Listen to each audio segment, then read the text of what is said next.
Asan sa... Bepep! Hindi ka. Gusto ko makita ni Miss Ma. Ay! Hello!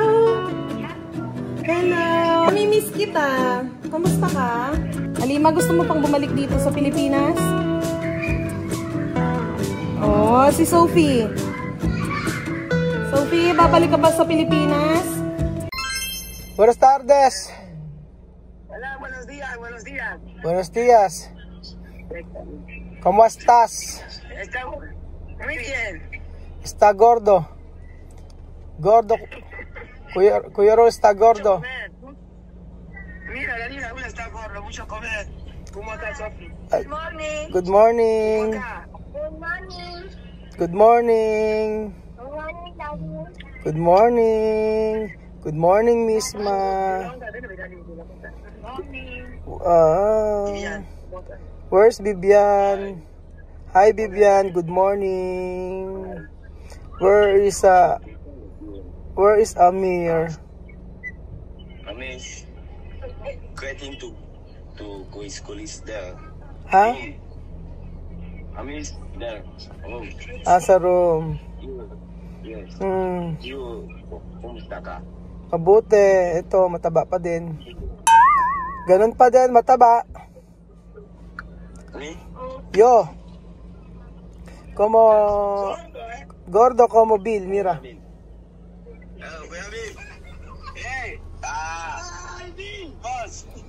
Albert. Está aquí. Está aquí aquí, ¿dónde? ¿Dónde esto? Escuela. Ah, sí. Escuela. Escuela, Wesleyan. Wesleyan.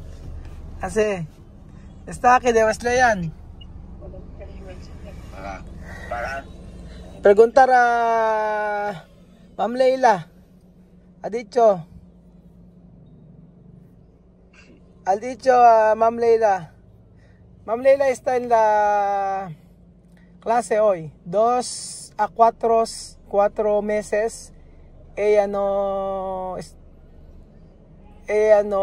ir a la escuela. Ella no enseñar. Sí, 4 meses porque su madre enferma. Sí. Está aquí. Otro maestra no está. Maestra de Alima no está. Vacaciones 2 semanas. Así. Sino yan? Alima? Alima! Sophie. Sophie! Venezuela. Asan si Sophie? Sophie tita! Sophie, ven! Quiero ver a mi... Alima! Hello! Tu maestra no está aquí. Why? Vacaciones, 2 semanas. Teacher, ano ba teacher niya? Teacher ni Alima si... Ma'am Aisa. Teacher Aisa. No está. Pon la camisa, pon la camisa. Pon la camisa. Amir no está. Y Alima está todos ahora preparando para la escuela. ¿Qué hora hoy? 7. Las 7 por la mañana. 7 Ah, punto. ¿dónde misma? Teacher Leila ha dicho. Teacher Leila, ¿por qué tu pelo cambiar? Ya pelucado. ¿Por qué así? ¿Por qué pequeño? Ya pelucado. No bien. Está bien largo. Ayoko nang mag-trintas. Ayaw mo na mag-trintas. Bakit? Masakit yan. Bakit masakit? ¿Tú quieres ver, Ma'am Leila? Está aquí. Gusto ko makita. Sige lang. Espera. Wait. Gusto makita ni Miss pa si Ma'am Leila. Espera. Ano sila sa room? Sa room? Wala ron? Sa room niya kanina. Doon sa baba. Elementary. Nandun siya? Oo. Sa taas siya. Hindi, baba. O, na. Espera. Así. Lo que ver. Vamos a leer la dicho. Ajá. Está. Ahora cambiar. No, cambiar de esto. Ajá. Poner a chapas. Ajá. Ayan. Tama kami. Ang si Ma'am Leila kausap ko kanina. Aha. Asan sa... Bepep! Hindi ka. Gusto ko makita ni Misma. Ay! Hello! Hello! Magtagalog ka kaya. Magtagalog ka na. Namimiss kita. Kamusta ka? Okay lang. Papasok ka?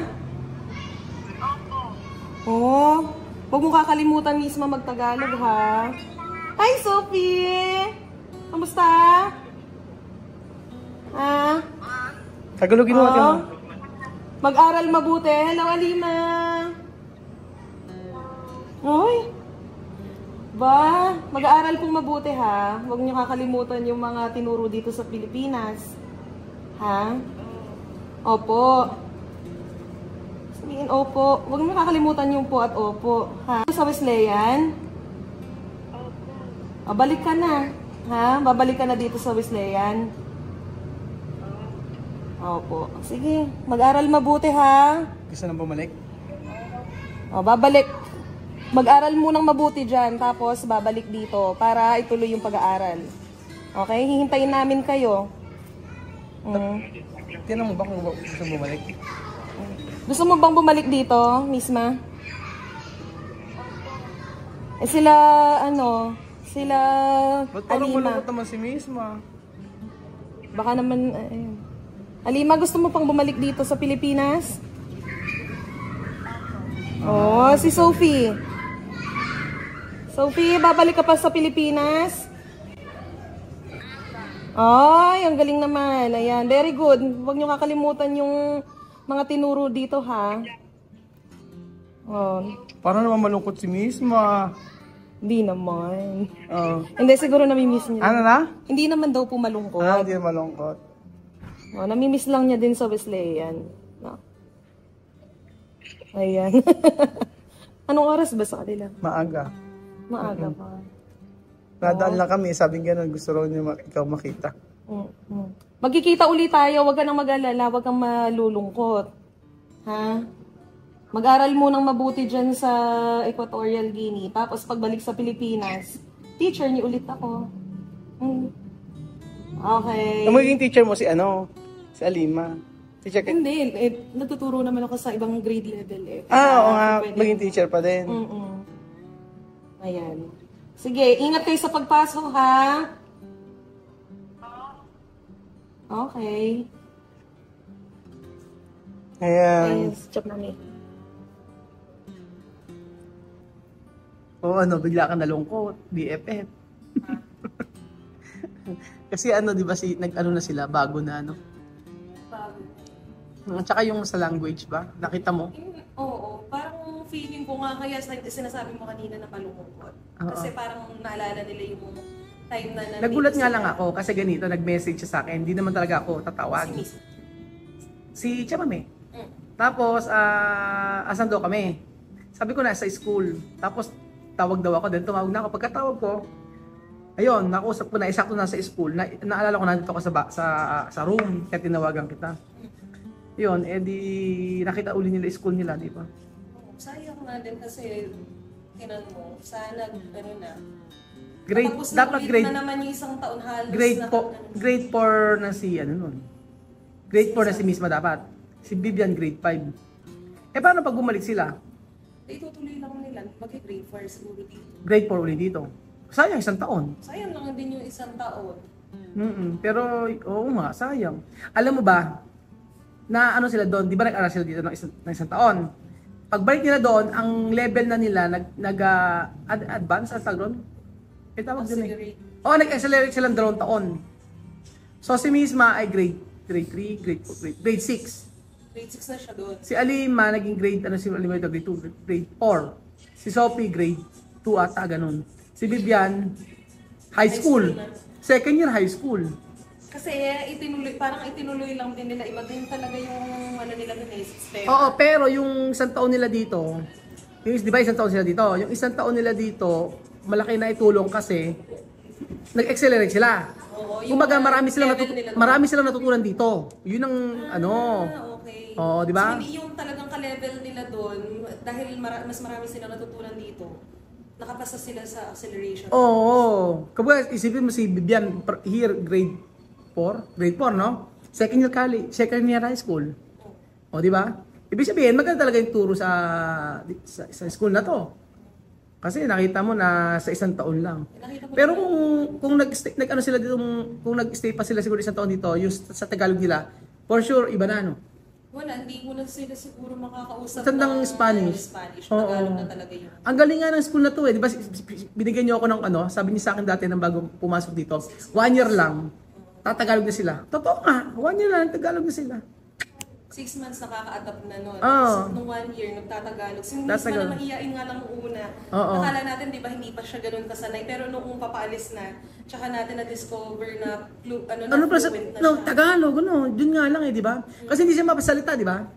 Mahiyain na kasi siya, tapos Tapos panoorin mo yung video niya siya nagsasalita Tagalog na.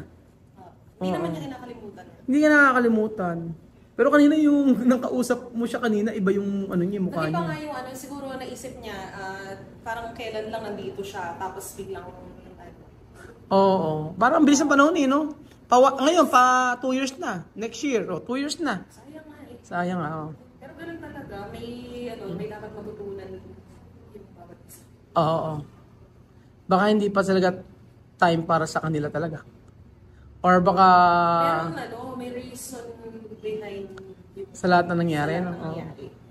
May aral kang mapupulot, meron silang aral na mapupulot. Oo. Tapos Parang hindi ko alam kung ano ba aral na napulot ko. hindi ka natututo. Hindi na ako natututo kasi hindi ko alam.